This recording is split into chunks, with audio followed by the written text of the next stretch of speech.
त्यातून धनंजय महाडिक मला आश्चर्य वाटलं, कारण का अनेक वर्ष आम्ही एकत्र काम केले. मला माहिती आहे, नेहमी असं म्हणतात आपल्या मुलांची संगत ही चांगल्याच लोकांची असली पाहिजे, कारण का तेच संस्कार मुलांवर होतात. जे अनेक वर्ष आमच्यावर अतिशय सुसंस्कृतपणे धनंजय महाडिक होते, काय त्यांना झालंय, आज संगतीचा प्रॉब्लेम झालेला दिसतोय. कारण ज्या पद्धतीने ते महिलांना धमकवत होते, मी जाहीरपणे धनंजय महाडिकांच्या त्या वक्तव्याचा निषेध करते. तो प्रत्येक चॅनलनी दाखवला, त्याचा कुठलाही चुकीचा अर्थ कोणीही काढलेला नाही. या राज्यामध्ये आणि त्यातून कोल्हापूरमध्ये छत्रपतींच्या शाहू महाराजांच्या कोल्हापूरमध्ये आज महिलांना धमकवलं जातंय. महिलांचे फोटो काढा, काय उपकार करतायत. आणि मला प्रश्न विचारायचा आहे भारतीय जनता पक्षाला, तुमच्या खिशातून पैसे देता तुम्ही? हे टॅक्स आम्ही भरतो, त्या टॅक्स मधून ही योजना चालते. काय भारतीय जनता पक्ष काय कोणाच्या खिशातून पैसे येत नाही? हा पहिला मुद्दा.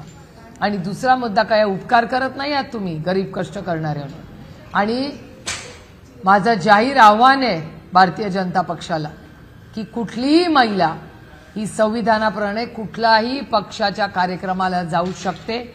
अडवून दाखवावं किंवा कुठलीही महिला, एकच महिलेचं, एक महिलेत जर ती काँग्रेस किंवा राष्ट्रवादी काँग्रेस किंवा शिवसेनेकडे गेली आणि यांनी तिचं काही बरं वाईट केलं, फोटो काढले तिला न विचारता, किंवा तिचा जो हक्काचा योजनेमधला निधी आहे तो जर त्यांनी घाणेरडं गलिच्छ राजकारण करून बंद केला, तर गाठ आमच्याशी आहे. मी कोर्टात खेचील. आणि या सगळ्यांना, महिलांच्या विरोधात जो गलिच्छपणा सातत्याने भारतीय जनता पक्ष करत राहतो, त्याच्यातून तुम्हाला भारतीय जनता पक्षाचा खरा चेहरा दिसतोय. ही धमकी आहे आणि महाराष्ट्रातली कुठलीही स्वाभिमानी महिला ही धमकी खपून घेणार नाही. आणि आम्ही लोकप्रतिनिधी आहोत, आम्ही त्यांना कोर्टात नेऊ.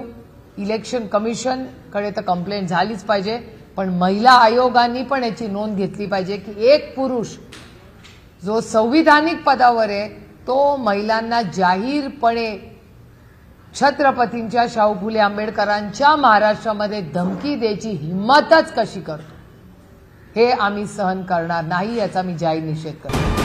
VK न्यूज, राष्ट्र के नाम.